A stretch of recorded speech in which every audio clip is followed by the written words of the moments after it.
2020. For those that have not had the opportunity to attend one of our meetings before, a couple of housekeeping items. First of all, if you'd silence your cell phones, we'd greatly appreciate that. Second of all, after we call the roll and approve the minutes, we take each item one at a time. The way it works is city staff will present on an item. Then after they're done with their presentation, it's open up just the commission for technical questions. After that, we open it up to the floor for public comment and questions. If you have anything to say, please step up to the microphone over there and state your name and address so we have it for the minutes.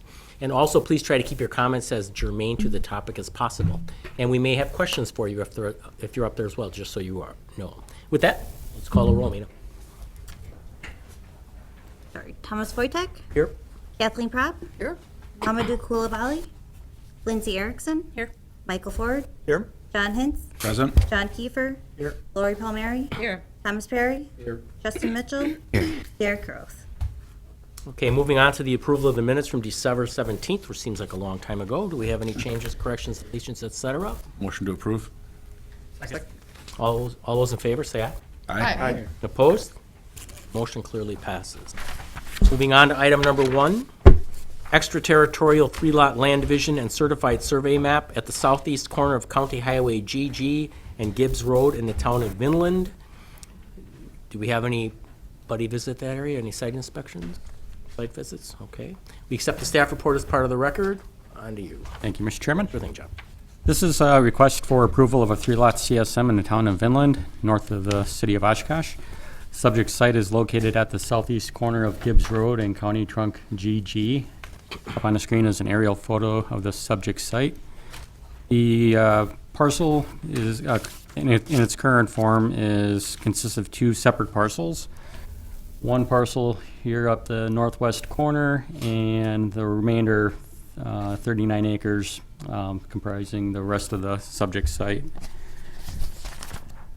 The site does have 2 different zonings. The parcel at the northeast corner, which contains a single-family residence and a couple of accessory buildings, has a zoning designation of R1, which is administered by the town of VINLAND, while the remainder of the property has an A2 general farming zoning district designation, again administered by the town of VINLAND.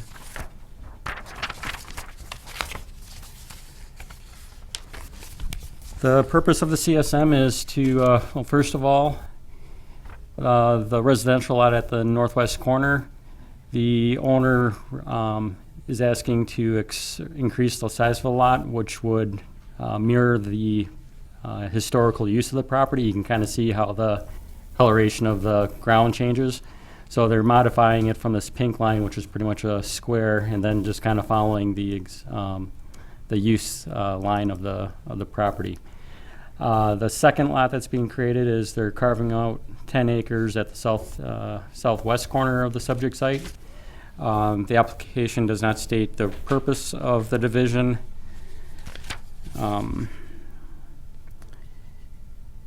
All 3 lots do meet minimum size requirements per the town of VINLAND's zoning requirements in regard to width, depth, and area. I'm going to skip over to the actual CSM. This is CSM that was submitted to the city. There are a couple of things to note on it.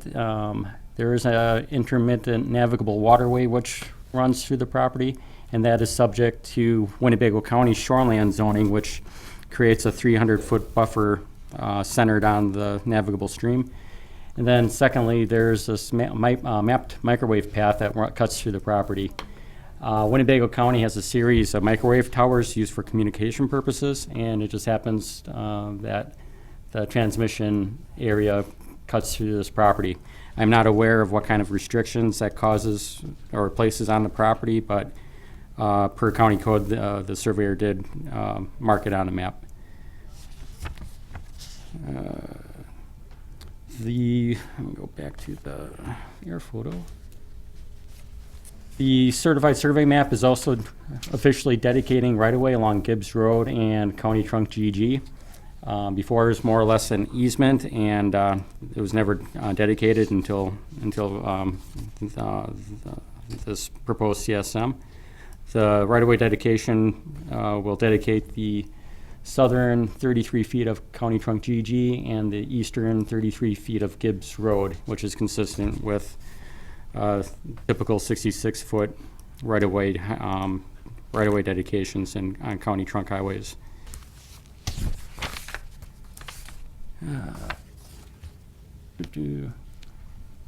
This is the Winnebago County farmland preservation map. The county's plan identifies this area as within an agricultural district and is subject to the guidelines administered by Winnebago County. The land or the particular or the subject site is not officially enrolled within the farmland preservation program through Winnebago County. And then lastly, the Department of Public Works reviewed the proposed certified survey map and did not have any concerns with the land division. So with that, staff is recommending approval of the 3-lot certified survey map as requested. Thank you, sir. Any technical questions, folks? Mayor, and then Justin. Just a question regarding the shape of the smaller parcel there. Do we customarily go with use lines for carve-outs like that, or would we not have like a larger, more squared? Yeah, we typically like them squared, but I think underneath this dark blue line, there is some kind of drainage swale or something I think they're also following. And then, yeah, they're just following the use line, or the historic use line, you know. The improvement line. of what's Yeah, been like they historically probably improved. take care of the lawn down in this area, and this owner asked this owner if it'd be okay to shift that line down to match the historic use line of the property. Justin. Thank you.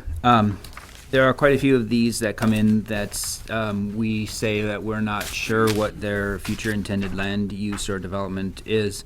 And I'm just wondering on this particular form if there was a way to try and delineate that information more so than I see that they have proposed project type, and it just talks about splitting the land, and that doesn't really answer that question. And so, you know, is there a possibility that this could be amended where we could ascertain more information as to what their actual planned use of that lot is, or does that not matter because they're going to have to come back if they do something else with that lot anyways? You're talking just like where they say single family and agricultural for that's proposed use, excuse me, that's current use. Yeah, when the Yep, I'm looking at and the it. overview was given, and this isn't unique to this situation. Mm-hmm. It just mentioned that we're really not sure what their intended use of the new lot is, and Yep.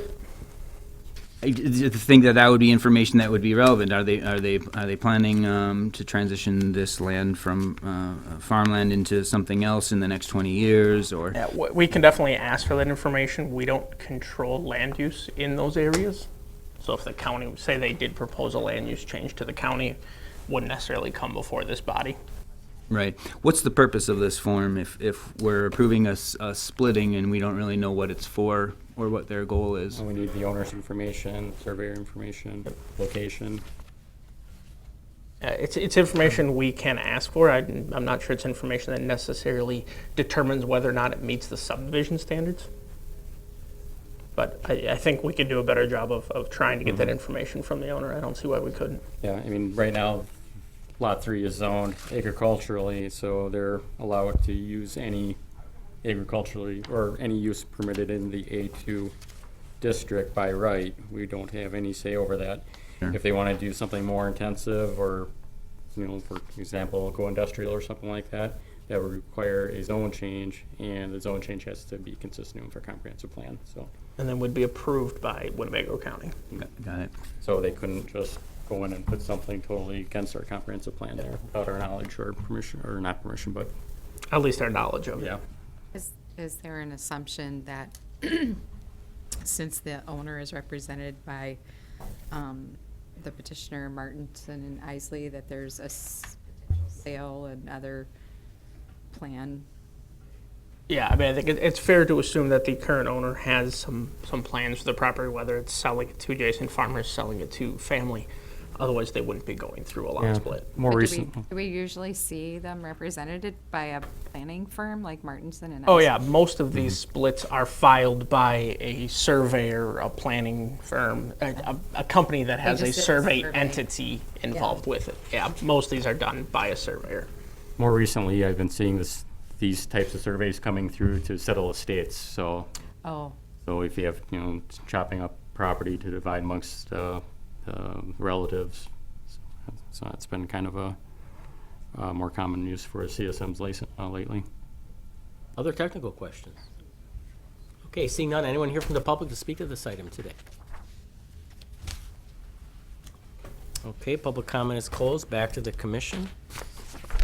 We have a motion to adopt the findings. Yeah, I'll make a motion to adopt the findings and recommendation as stated in the staff report. Second. All right, discussion.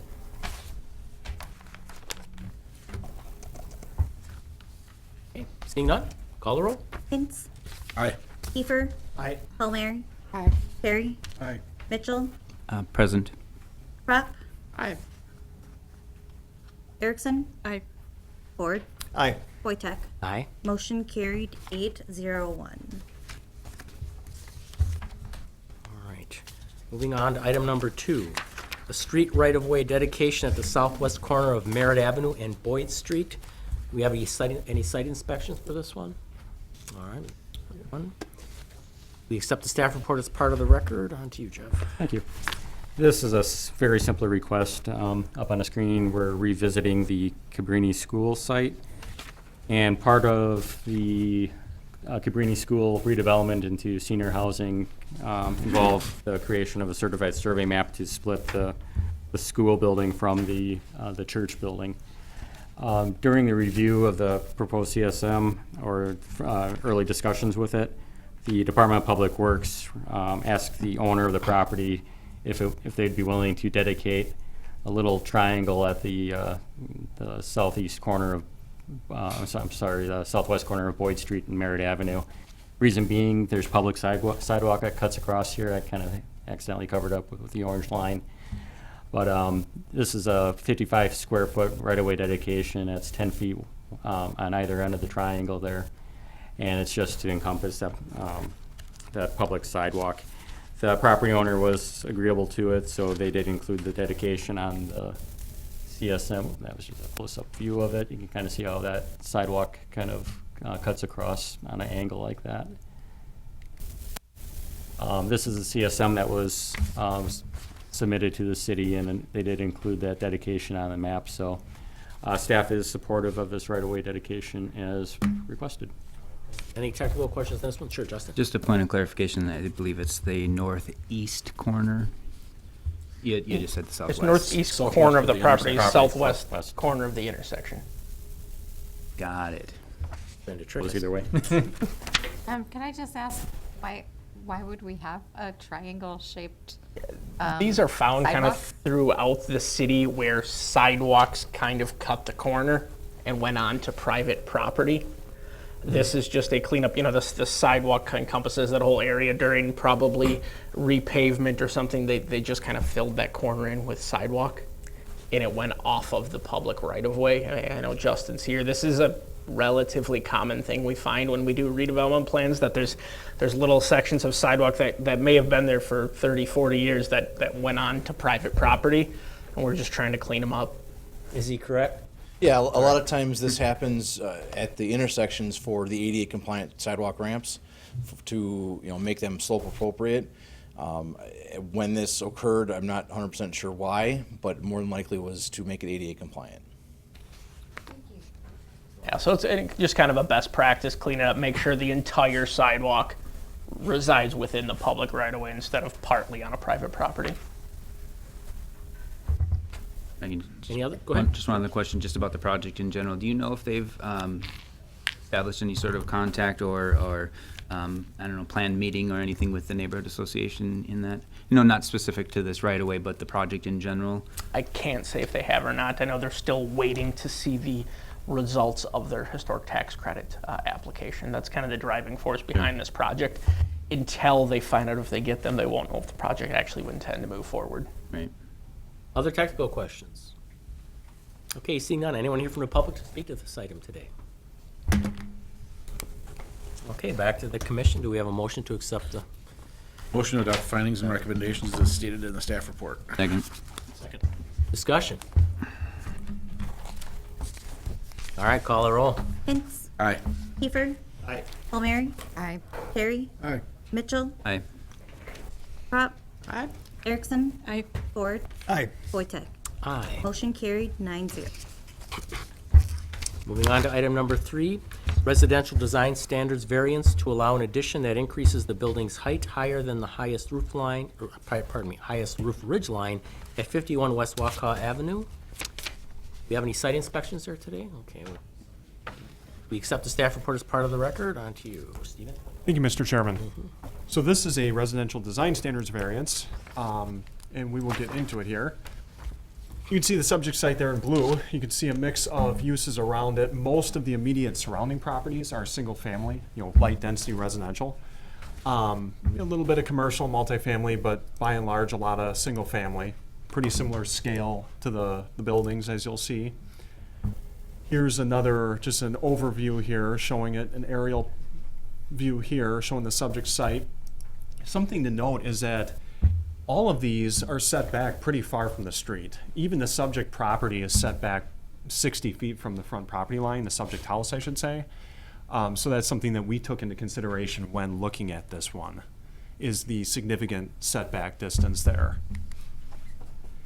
An eagle view image here, just showing a satellite view of it, or aerial view of it, I should say. Showing the subject property from the south looking to the north there. So code here typically requires that additions do not extend above the highest roof ridge line. We do have some staff discretion if they're architecturally compatible. There is some room for discretion there, but due to the significant height increase that this is going to be, if it gets approved, if it gets built, that it's going to have on the house, we wanted to run it through this body for consideration. It is a substantial height increase. It's going from 1 story to 2, as you'll see. Here's the subject house here. This kind of shows you it's a mid-century, 1950 ranch house, 1 story. Kind of fits in with the surrounding context. You can kind of see the neighboring properties. It's a little hard because some of the vegetation softens and kind of buffers the view that you have.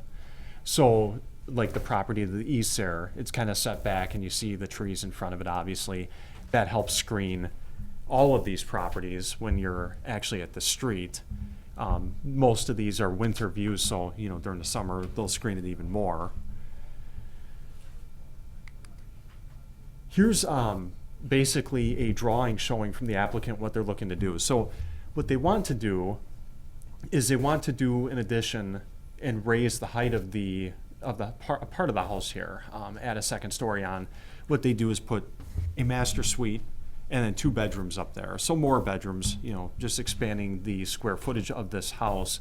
They felt that going up would be more effective than going out. We also looked at this and we wanted to note too that it's not infringing on the street setback here, or the front yard setback, I should say. So that was another factor we looked at when we recommended or made our recommendation for this. Perspective's probably the most illustrative drawings here, showing you what it would look like. Maintaining most of the 1-story massing, but expanding just this portion here on the eastern portion of the house here to add those bedrooms and such. What they appear to be planning to do is they would maintain the siding, window trim, as far as architectural compatibility and similarity to the existing. So that's nice that they're planning to do that. And that will help maintain architectural integrity, I should say. We recommend approval of this variance. Like I said, we looked at the significant setback from the street. The applicant did get some neighbor approval and support. That was included in your staff reports with some of those materials. The fact that it's not infringing on the front yard setback at all, so they're not moving out towards the street.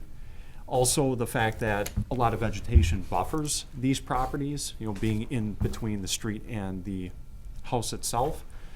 The only condition that we wanted to make sure we put on, or would recommend, is that the siding and window trim would match between the addition and the rest of the house. And I think that's it for that one. All right, thank you. Technical questions? Go ahead, Mayor. 2 questions. One is the applicant mentions that there are other homes on the street that are two-story, and I was wondering if can we you go could to- get the street view. Yep, can you go to street On view? I was- 33 WAUKAU and 75. And then the second question relates to the area above the garage in the rendering where, do we have like a rough percentage of those windows? It seems like they're much less, there's much less in terms of On the rear, window in on the rear of the comparison, home? yeah, to the rear. Yeah. And I'm We not di- sure if that matches our current. We don't have percentages. percentage requirements for the rear of a home within our code presently. No, this would be the street Oh, facing the front above the facade, garage. okay, above the garage, sorry. They're showing more on the back and less on the front. Yeah, we have the 25% requirement for a front facade. So the garage area is excluded from that. So if you look at the top plane of that, without running the numbers, I would say they're probably in that 25 plus, maybe even up to 30% range for meeting the base code. If you're looking at just this plane of the building, they're probably at 25%. We can have them run the numbers. If not, they may have to alter it to get to that. So is this the other second Yeah, and- two-story? Forget, Mark, did I just scroll in here or? Yep, you can either scroll in or drop Yeah. the little guy. Oh yeah, so you see a little, this one's a So little that's taller two-story. here. I think if you go just west as well, like that next home, east, Oh, just east, okay. is also two-story. It's hard to see with a Yeah. lot Yeah, of the next vegetation. number is 75, I think, WACO. A little bit hard to see, I think it was a little.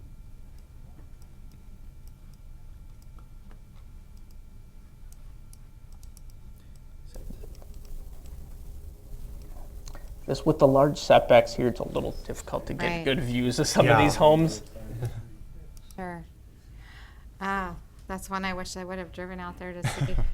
Even in the winter, I know Stephen was out there, it still is difficult because they're so far set back with a Yeah. lot of vegetation. It's obviously easier than leaf on. Maybe if you could go, Stephen, did you pull up Eagle View? If we pull up Eagle View quick.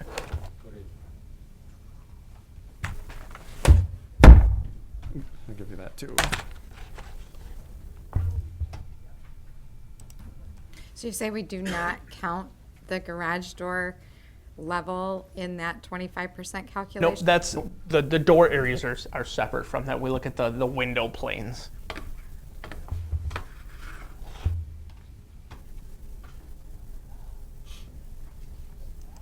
While we're waiting, I can ask a question. So we have the two letters there from neighbors supporting the project. Everyone affected by it or all the neighboring properties would have been contacted and would have had to respond, an opportunity to respond in the negative if they wanted to, correct? Yes, they would have. Okay, thank you. Because we notify all of the ones. Yep. Other technical questions while we're beaming stuff up over here?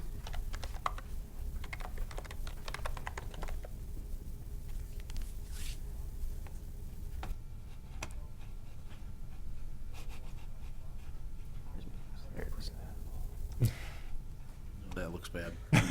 That is not the house. That's hydrite. I don't have a good angle to read that. I don't think I. It's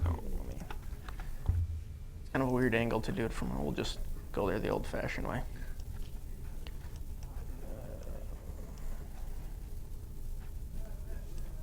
Help me out here, little Steven. WAUKAU is. There it is. here. Yep. Is it this stretch here? Or are we west Further east. farther? East. Further east? Yeah. Oh yeah, there Right it is. there. That's it. Right Yep. here.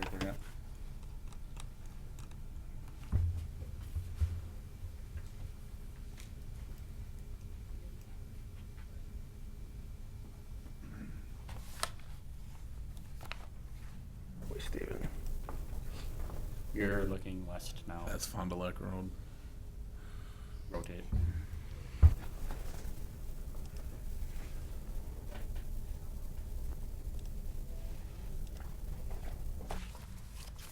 Yeah, I think that's it there.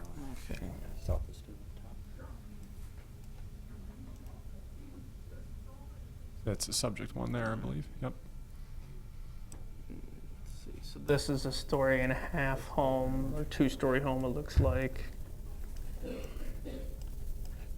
I believe that one there. Yep.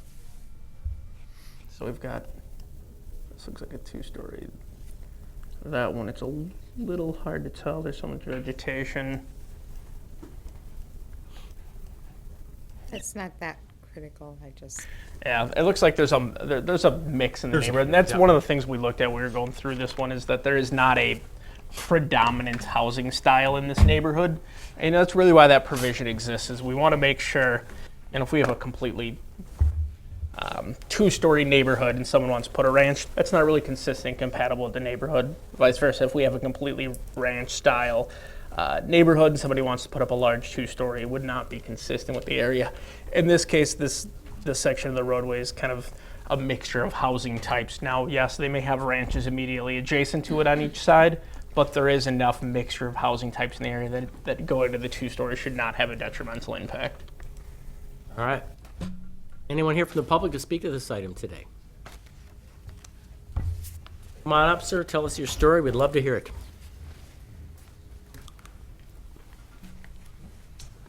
My name is Andy Carter, Carter Construction. I'm the builder on this project, proposed project.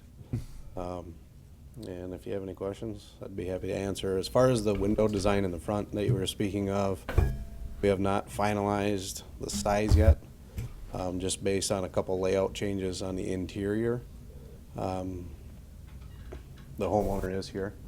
And what we're probably gonna do is make those windows a little bit larger anyway, just because of the room use in that area, so. Do we have any questions for the construction gentleman? Thank you, sir. Anyone else here to speak to this item today? Okay, seeing none, back to the commission. Do we accept the staff, or pardon me, do we have a motion to adopt the findings? Motion to adopt the findings recommendations as stated in the staff report. Second. All right, discussion. I guess I applaud their effort to improve this. It's cool to stay home and improve your house as it is, as opposed to trying to buy a new one. I think they're doing a really good job here, but that's just my personal opinion. Other things? All right, let's call a roll. Hints. Aye. Kiefer. Aye. Palmieri. Aye. Terry. Aye. Mitchell. Aye. Crop. Aye. Erickson. Aye. Ford. Aye. Wojtak. Aye. Motion carried 9-0. Okay, item 4 is a public hearing for a zone change from single-family 2 SR2 district to corporate business park in a planned development district for property located at 1650 and 1660 Oshkosh Avenue. We have seen this before. Had any site inspections? I was over there. Accept the staff report as part of the record. On to you. Thank you. So this is an L-shaped property located on Oshkosh Avenue. It also has frontage on North Westfield Street. The surrounding area is a mix of commercial uses and some residential uses to the southwest. There's Mary Jewel Park to the east, as well as Oshkosh Corporation headquarters to the north, and the new Casey's site to the west. So here's a view of the subject site. So the subject site is currently split zoned, with the eastern portion being SR2 and the western portion being Corporate Business Park PD. So the applicant is proposing to rezone the eastern portion to match the western portion, so the entire site would be Corporate Business Park PD.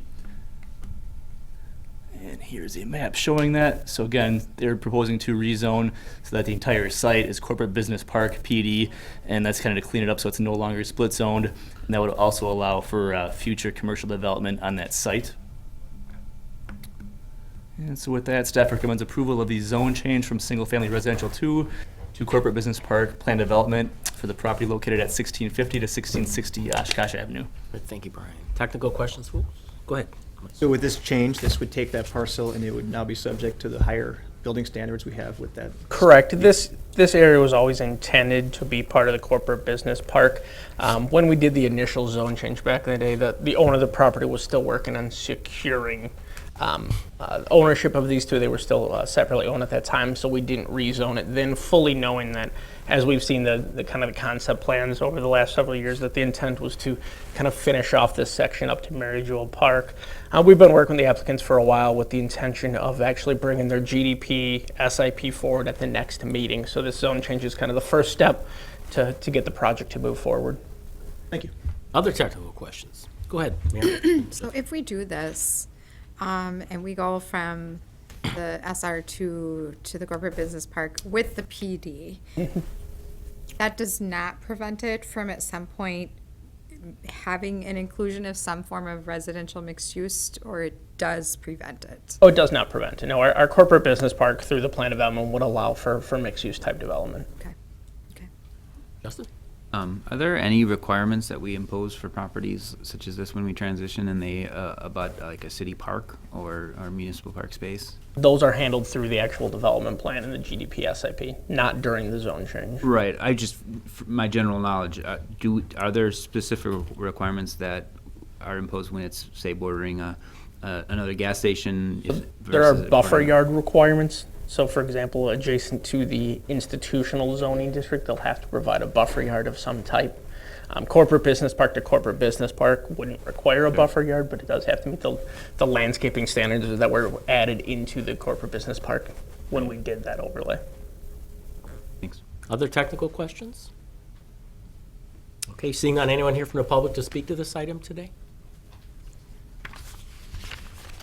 Going once, twice. All right, back to the commission. Motion to adopt findings and recommendations as stated in the staff report. Second. All right. Any discussion? Real quick, I just Go ahead, want to thank Mark. I know months ago I made some comment about us being able to see the big picture and how that's important, and I appreciate that comment. That helps us see that.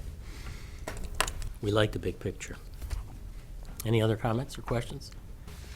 All right, let's call the roll. Hintz, Aye. Kiefer, Aye. Palmieri, Aye. Perry, Aye. Mitchell, Aye. Crop, Aye. Erickson, Aye. Ford, Aye. Wojtek. Aye. Motion carried 9-0.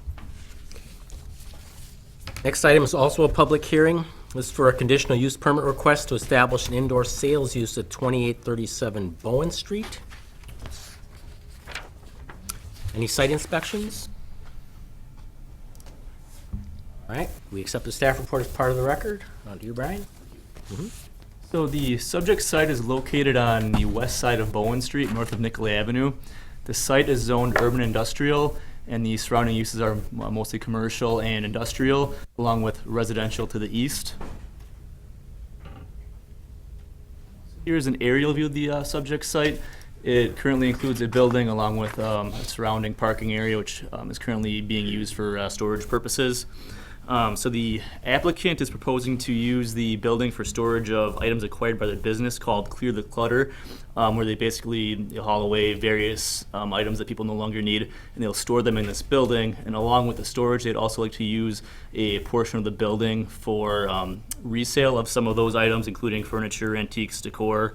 And the indoor sales component requires a conditional use permit in the urban industrial district. And here's a site plan. It shows kind of here where the indoor sales component will be, kind of with the storefront facing Bowen Street. The site has 23 parking spaces, so there is sufficient parking for customers and employees. The building was previously used for retail purposes. No exterior changes are being proposed at this time, other than possibly changing the sign facing the existing cabinet on a pylon sign, kind of in the northern portion of the site. Staff does not see any concerns, as this should not be detrimental to the surrounding area. And staff recommends approval of the proposed conditional use permit for indoor sales use at 2837 Bowen Street as proposed with the findings in your staff report. Okay, thank you. Technical questions? Go ahead, Justin. Two questions. One, is there any requirements for lighting if there's going to be sales activities going on? As they're not making any exterior improvements, they would not be required to make any changes. Okay.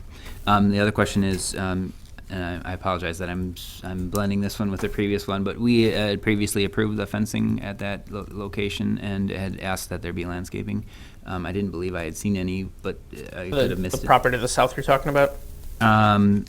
This This one when they down here. split it to do this, the outdoor storage, they put up a fence there, right? The property to the south of Oh, it. it's one south of it. Correct. Got it. Aye. In general, when we do those, what's the time frame for follow-up or confirmation that those things are we done? wait. I mean, it depends on the project. If they never choose to implement the outdoor storage, they're never required to install the fence. If they would begin the outdoor storage activity without putting the fence up, we usually follow up within a couple of months to to check and seeing if they are actually following through with it. But if they don't actually implement the land use, then they're not required to implement the fence. Does that make sense? It's the activity that required the fencing. I thought the fence was there, the landscaping wasn't. If it hasn't been, usually we give them till the next planting season. So Sure. for example, for fall, winter projects, they get through the end of summer of the following year to implement landscape improvements. Got it, thanks. Other And our technical- code actually has some Oh, time sorry. frame listed in it. Other technical questions? Okay, seeing none. Anybody here from the public to speak to this item today? All right. Nothing there. We'll close public comment. Public hearing is closed.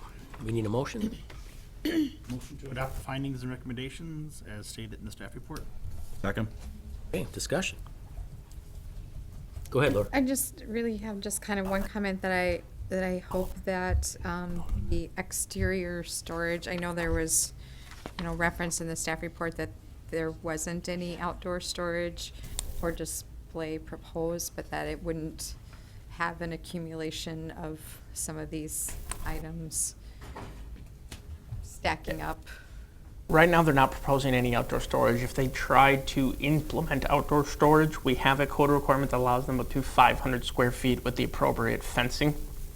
If they wanted to exceed that, they would have to come back to this body. By right, industrial properties are allowed 500 square feet when meeting our screening requirements. Okay. Anything beyond that, they would have to come back for an additional approval. Okay. Other discussion? All right, let's call roll. Vince. Aye. Kiefer. Aye. Palmieri. Aye. Perry. Aye. Mitchell. Aye. Crop. Aye. Erickson. Aye. Ford. Aye. Wojtek. All right. Motion carried 9-0. Okay, for the next couple of items, they'll present them together, but we have to vote separately for each item. So item 6A is specific implementation plan for commercial hotel development at 1365 North Westfield Street. And item 6B is access control variances for commercial hotel development at 1365 North Westfield Street. We have any site inspections? I know it was out there. We accept the staff report as part of the record and turn it over to you. Thank you, Mr. Chairman. So there's a number of things going on with this one, so I'll try to keep it somewhat brief, but I want to make sure I hit everything, so we'll go through this here. This is for the hotel, as mentioned, and over by Oshkosh Avenue area.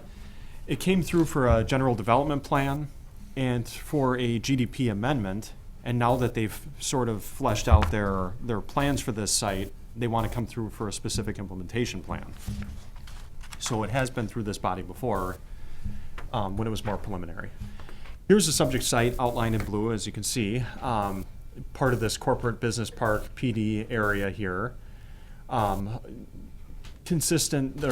proposed use is consistent with the 2040 comprehensive plan interstate commercial land use recommended for this site and for this area. It'll be consistent with a lot of the other proposed uses that have come before or will be coming before this body. You can kind of see here, if I go to the next one, kind of a overview of the site here, but then you can see like Lakeshore Park is just to the north, and then as I mentioned, some commercial uses around the subject site. We just wanted to show you, and I want to emphasize here that though we have this subject parcel here as lot 1, this is really functioning with this lot here, lot 2, just to the south and west of it, as one site. You know, the way it's being designed, the way the developer and the architects, engineers have been laying this one out, and the way folks are laying this one out here, it's really designed to function as one triple fronted lot. And so I want to emphasize that right away because that factored into our staff analysis of this. Here's the hotel that's proposed, just showing a perspective of it. You can get a sense of the massing of the building. It's a 4-story, 103-room extended stay Marriott hotel, 60-some thousand square feet, and it's pushed towards the northeast edge of the subject parcel. You can see some stone, veneer, brick, some ephes up towards the top, a fair amount of glazing, and then some hardy panel fiber cement there. So you can kind of get a sense of what is proposed as far as the building. So as far as parking and site layout, they have 2 access drives, one off North Keller, one off of North Westfield here. So you can see both of these. And then an access drive leading through. As I mentioned, they share access with the site or with the parcel that is to the south and west. You know, it's all one parcel around the subject parcel here. They have 99 parking spaces here on the subject site, and I think 14 over on the other parcel. So I have some shared parking to accommodate all the parking needed for this use. They will require cross-access agreements, so there will be a base standard modification needed for some of the shared parking over on the other parcel, and then also cross-access agreements needed for shared access and parking. A photometric plan. And just wanted to highlight some heightened or increased light trespass at the north property line here. So that exceeds our code allowance here. You can see it outlined. And then I also outlined some areas where they're deficient as far as light levels. Noteworthy are the access drives. Both of these are below the code minimum. And then some of the shared access and parking on the south and on the west. We as staff are going to require that they submit updated photometric plans in compliance with the code for lighting levels, except for this area up here where there's heightened light trespass, that we would recommend a base standard modification. And the reason being is because Lakeshore Park is up here, North Keller is kind of a thoroughfare through here. There are no residential or commercial properties fronting this that this light trespass would impact. So we're not too concerned with it, and it is in keeping with what we've recommended in the past in these situations. Getting into signage here, if you remember during the GDP process, they were not, they were conditioned that they would not have any freestanding signage on this parcel. The freestanding signage would require a base standard modification rather to allow it to be part of the shared signage on Oshkosh Avenue and North Westfield. So down on the site to the south of this. I'm just showing you here their on-building signage. They did propose signage that is in keeping with their corporate standards. They are going to have to provide a little bit more information on the size of the signage. We believe that it meets the 15% maximum area permitted of the facade for signage in the corporate business park district, but we just want to clarify that. So there'll be no freestanding signage on this parcel. It'll all be consolidated down to the south and then just on building signage. This is the landscaping plan here. They exceed the code requirements for everything except for the street frontage requirement. In the corporate business park areas, or properties, excuse me, the street frontage requires that 50% of the required yard landscaping be reallocated to the street frontage. So you can see that they're deficient right now. We're just going to require that they submit an updated landscaping plan. The landscaping is actually part of the justification for all these base standard modifications. In fact, they're exceeding the code requirements for landscaping. We think enhances the site. Before I go to the next slide, I just want to emphasize too, this building is going to project into the required front yard setback on North Keller there. Just a small one-story massing of it. And so that's going to require a base standard modification. Again, that will be offset by some of the required or the heightened landscaping that they're proposing for this site. You can see here, they're greatly in excess of the required points for paved area landscaping. So that helps soften up a lot of the paved areas for their subject parcel. Also, right now their yard landscaping is greatly in excess. If they reallocate some of that, that'll go down a bit, but I'm sure they will still exceed what is required. Here are their elevations that they are proposing. Can you enlarge that in any way or no? No, it's at a lower point. Yeah, I don't think so. Possible to pull it up.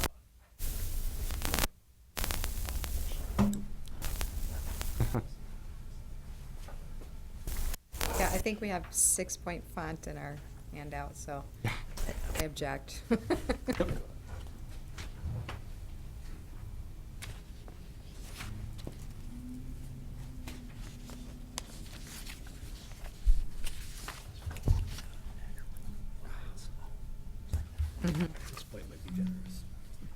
I think so.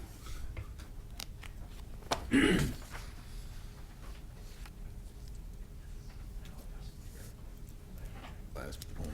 looking at this stuff.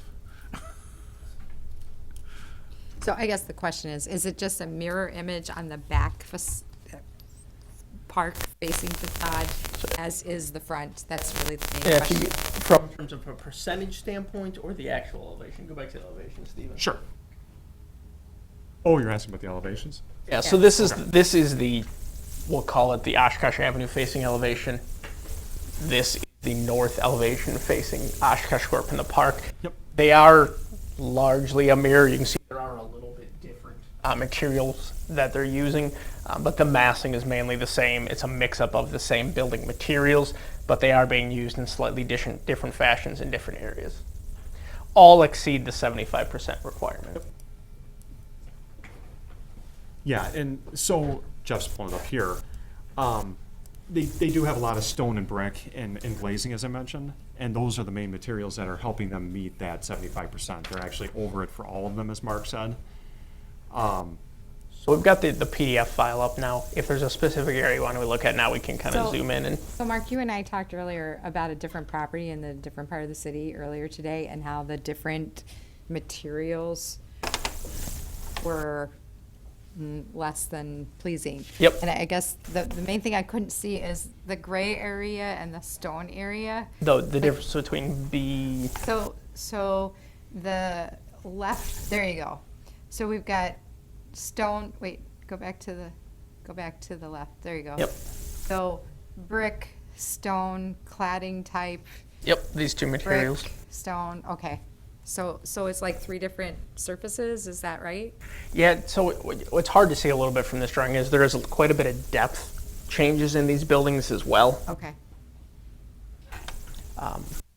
We have the exact materials here.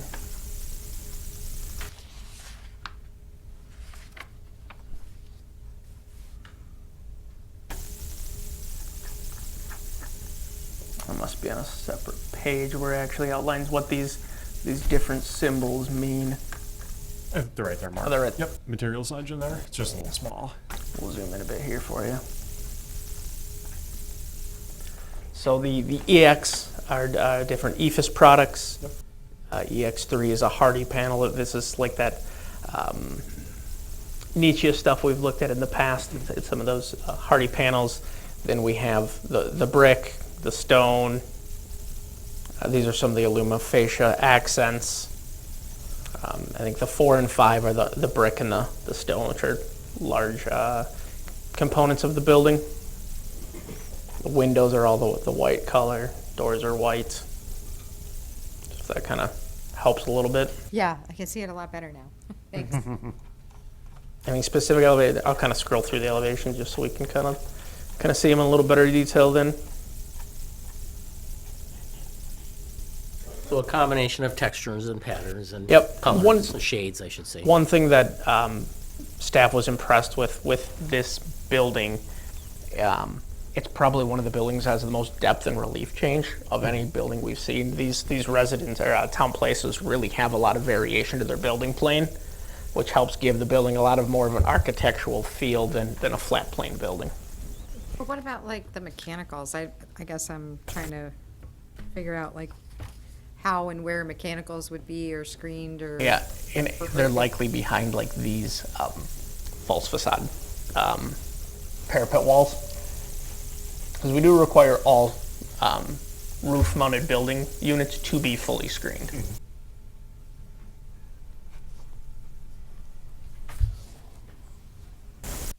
Yeah, so talking about the facades a little bit more, we do feel that they meet the intent of the code as far as the articulation requirement, breaking up the length of that facade, along all of these, even the longer facades. The applicant has tried also to establish like a base middle zone here. Yeah, that's where it's a little hard to see on the 2D rendering. This portion, which is their base of their building, has relief to it, which really helps it stick out as a base. You then have the large middle section, and then the top with those varying roof lines that we were looking for when we wrote those corporate business park standards. So it's stepped out this way. Correct. It's enhanced out in front of the main wall plane. And then this little piece here, this little section here, this one-story section is what would protrude into the front yard setback, where I was mentioning that base standard modification to go from 30 feet down to like 18 feet approximately. We feel that the massing of this building will still not overpower the street edge because most of those 4 stories are set back further. So we do think that that base standard modification to allow the building to shift up is justifiable. It also allows to get all of their parking even with or behind the furthermost point of the facade. So I think that was another intent of the corporate business park, is to make sure that that parking is behind the building or even with it, not between the building and the street. Just want to make sure I cover everything here. Just to elaborate a little on what Steve was talking about with that front yard setback, we knew when we set up this corporate business park with some of these large redevelopment areas and having multiple front yards, there was going to be a need for some setback relief. We saw the same thing with Casey's develop on our corner lot. We really wanted to preserve the Oshkosh Avenue and say, we set that 30-foot front yard setback. We want to draw a hard line there. Your other front yards we were willing to work with as long as we maintain that nice corridor feel along Oshkosh Avenue. So that's why some of these developments kind of got pushed to the exterior to maintain that Oshkosh Avenue plane. Yeah, so just kind of wrapping up. Like I said, the applicants, they've requested a lot of base standard modifications here, so some relief from the code, but we feel that their heightened landscaping is going to help offset some of that. So we do think that their base standard modifications that they're asking for are supportable. For example, like I said, the shared parking, obviously having that BSM will require a cross-access agreement, or to have those cross-access agreements on file to allow that shared parking and access, and to allow this site and the parcel to the south/west to function as one sort of parcel, one triple fronted lot. The base standard modification to allow an increase in impervious surface area for this site, it's going to go up a tenth of a percent. So it's not much, but it still does exceed the code maximum allowed of 70%. We do this with the understanding that the site to the south would have an impervious surface ratio of about 65 or so percent. So they would even out. Yeah, the overall development area is under the 70% threshold, but when you draw the lot line between the two components of it, it pushes this one that 10th of a percent over. But their overall development meets the general idea that we had set up here. A base standard modification to allow that light trespass just north of that north walkway, that building entrance on the north side, just for that little area that I showed you on that photometric plan. Like I said, that's in keeping with what we've done before for some of these other commercial developments, and noting that Lakeshore Park is there in North Keller. No other adjoining or adjacent properties that are going to be directly affected by it. We don't see a problem with that. We are going to require that they submit a revised photometric plan that meets code on the other areas of the site as far as meeting minimum lighting, just because of the activities that are going on. You know, you want parking lots and drive access areas lit. Base standard modification to allow the signage for this property, the freestanding signage, to be located at the corner of Oshkosh Avenue and North Westfield Street. So like we said, there wouldn't be any freestanding signage on this parcel, but off-site to the south. That ties in with the condition right after there that I just mentioned. Final landscaping plan, revised landscaping plan and information would be submitted to us as a condition of approval here. The base standard modification to allow the reduction in the front yard setback, as I mentioned, from 30 feet to about 18 feet. And I think we'll just mention the access control variances that are required for this. So you see the subject site again there. With the lot configuration as proposed and the building being located where it is and the parking and such, they are reducing their lateral clearance from about 75, or from the code minimum of 75 feet to about 54 feet. based on the fact that this is intended to function as one parcel, and they can still stack about 3 cars in there, we do not see an issue with granting these access control variances.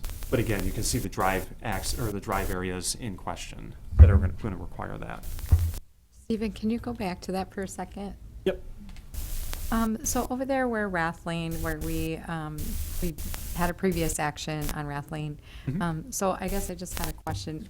Is there any scenario in which there would be a connection or an access through Rath Lane? Both, so Rath Lane ultimately will be going away, but the two developers have been working together as development plans move forward to try to find if there is a appropriate location for some shared access between the two developments. There's still a lot of unknown with kind of the rest of how these buildings are going to take shape. But we've continued to encourage both parties to make sure they're staying in contact with each other and really look for a common access point. I will note on the access control variances, they exceed like what Casey's has. We couldn't quite get to the 75 feet code requirement, but the 54 feet they're providing is more than we have in most areas of the city. And I think that is it. That's all. All right, thank you, sir. Technical questions, John? And I know they say that they aren't putting any more signs on, but having gone to enough hotels around the country, I'm wondering if, because this is a PD, they're going to have to come back through us if they decide they want to put the little tiny signs up by the access area. No, so your incidental directional signage would be permitted. That no freestanding signage is only for them trying to put up a monument or a pylon sign. I was going to say, because most places, when they come through with the signage, they usually have those for us to see. Correct. Yep. This would not preclude them from doing those incidental directional signage that code permits by right. Okay, we're just not seeing them on this one. They don't have them yet. Okay. But yeah, they would be permitted under the base sign code to do those. We wouldn't make them come back to Plan Commission for those signs unless they propose something that would be out of character with our current code requirements. Okay. Other technical questions? Go ahead, Justin. Quite a while ago, probably before a lot of the community development staff was part of the city, the Sustainability Advisory Board was created, and part of the underlying interest was that there would be some sort of review or point scoring or something to that degree that talked about the sustainability features of a particular project being city development or something like this. Is there any information that we ever get provided related to energy use or on-site water control for stormwater, or just anything related to kind of the overall sustainability of a particular development? So the stormwater, yes, they have to do a stormwater management plan that is approved by the Department of Public Works that meets the city code requirements. I'm not familiar with anything that was ever formally passed for Sustainability Board making that a requirement that we get a full sustainability plan. If that's something the city would want to entertain, council could take action on requiring those type of things. Under today's ordinance, it's not a requirement. We can't force people to do it. Sure. Yeah, I mean, not that it's something to slow this project down, and things are looking great. It just feel like we spend a lot of time on visual aesthetics, and maybe less than should be necessarily spent on things that really, really matter, such as conservation of energy and reuse of materials and things that make a project a bit more environmentally friendly and sustainable long term. Other technical questions? Seeing none, anyone from the public here to speak to this item today? Come on up. Steve. Good evening. Steve Hoopman, 5105 Iameda, Oshkosh. Just a couple things. The cross-access and cross-parking agreements already exist. So they were part of the survey plan when we put it together, so those are already in place and recorded. The other two architects here from American companies are here as well to answer any questions, and they might be able to address the sustainability. I know we are not going for some special grants for that, but I know as part of the design process, the lower operating costs that we can handle with some of those items, the better it is for everybody. So if they have anything to add to it, I'll let them come up, or if anybody has any other questions, I'll be glad to entertain it, so. And Go ahead, actually, along those lines, I think that we had an inquiry on another project downtown that related to whether or not the developer was looking at like Energy Star certification, maybe not necessarily LEED, but you know, some of those sustainability things in terms of water conservation and energy efficiency. So, yeah, if you have someone here that could answer that, that would be great to know. I'll let them answer. I don't want to. I don't want to misspeak for it. Sure. Scott Kintoff, American Companies. Yeah, we send our buildings through Focus Through Energy and stuff like that, so they give us recommendations on the heating system, water, plumbing, and all that stuff, and we do use LED lighting and all that stuff, so we do the most efficient we can to our buildings. And we get some you know, incentives, all like that for most of our hotels. We do, yes. So in the design itself, like in terms of that southern elevation and passive solar, There's no solar aspect to it, no. Yeah. not necessarily solar panels, but I mean the passive solar in terms of the southern exposure. So- There, not necessarily. It wouldn't make a difference if the hotel was facing a different direction, really. I mean, hotels all have windows on every side, so it's not gonna help us either way, no. Other And questions? to answer your question about the HVC stuff, they'll be on the roof behind the parapets. You were talking about that before. That's where they'll be hidden. You won't be able to see them at all. Any other questions for the architect, as long as we got them here? Thank you. All right, thank you very much, guys. Anybody else here to speak to this project today? Okay, seeing none, back, public comments closed, we're back to the commission. Do we have a motion to adopt? These are separate, correct? Yep. Yep. We'll need separate First votes. on 6A. Motion to adopt findings and recommendations as stated in the staff report. Second. All right, any discussion on 6A? Go ahead, Kath, and then Justin. I want to thank the developer for his patience with the Plan Commission and with the staff over multiple workshops, and I think this is a good outcome. And I forgot to ask when, a lot of confusion, when the project might be starting or completed. I think in the project narrative, the applicants identified that they're hoping to break ground in spring with a fall 2020 opening. I know they're shaking their heads. April, probably. Okay, thank you very much. Justin? Plan for construction early spring 2020 with completion by late fall. You're reading the fine print, thank you. Yeah, similarly, thank you to Steve and everyone for all of their time that they've invested into this. Just a quick question in general about a development like this. It's hard to really gauge what it's going to look like without seeing a landscape plan in place. From the aerial, it looks like just a ton of space that's just concrete or asphalt, worse, or asphalt. How did we come up with a 70% number? Not specifically to this project, but the city in general for this type of For in terms of the requirement for maximum 70% impervious surface. Right. It's a commonly used number for commercial districts to accommodate sufficient parking and try to balance at least reserving some area for landscaping. You know, in the city, for example, industrial districts, we even go above that. In some of our urban zoning districts, we go above 70%, 80, 90 or more. 70% for a commercial zoning district is long to been adhered to is trying to balance that. We know they have needs for parking, but we want to make sure they at least provide some green space and landscaping. One thing that's difficult to see on their site is you're right, because it is a black and white drawing, is you see the circle, you don't actually see the canopy, what those trees look like when they grow. Right. One thing we did consciously during the corporate business park development was to actually take landscaping out of the site and push it to the edges. We made a conscious decision when we did that zoning district to take 50% of your yard landscaping, so that general landscaping that's not along the parking, not along the building, and push it to the exterior. We wanted to make sure this zoning district really had an exterior presence along the roadways, and then pushing your parking and everything interior for an aesthetic reason. Yeah. So that was a conscious decision, was to really to take some of that landscaping out of the site and push it to the street frontages. I appreciate the I think of the Pick and Save, or the large box mart where it's just this sprawling concrete. It looks as though that there's, at most 2 cars back to back in most of these areas, and I appreciate that. I hope that this has an attractive professional look and not just this,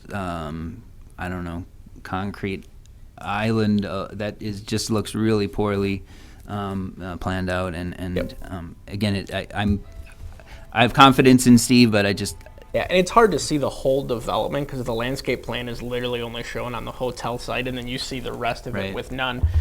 As they get to those developments, we'll make sure those same standards are applied. It's consistent with the area. I think Council and Plan Commission had a vision for this area when we wrote those standards, and it's our job to make sure that vision comes through with those landscaping, those other enhancements that were required.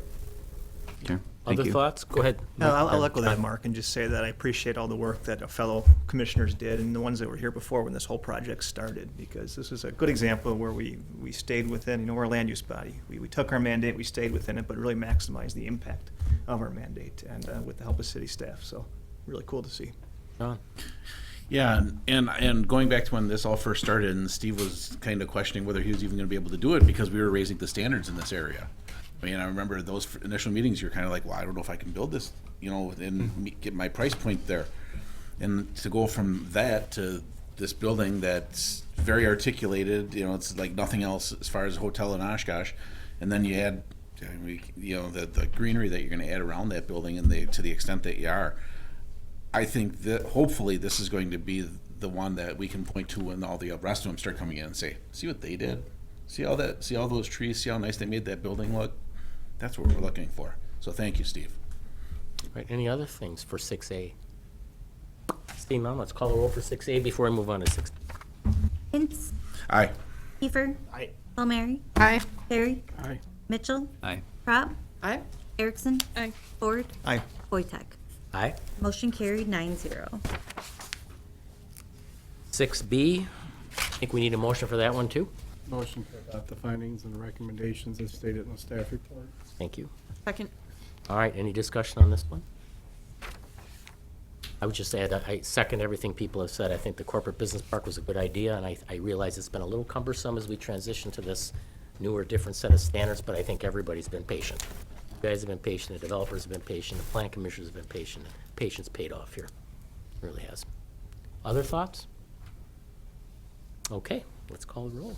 Hintz. Aye. Kiefer. Aye. Palmieri. Aye. Perry. Aye. Mitchell. Aye. Prop. Aye. Erickson. Aye.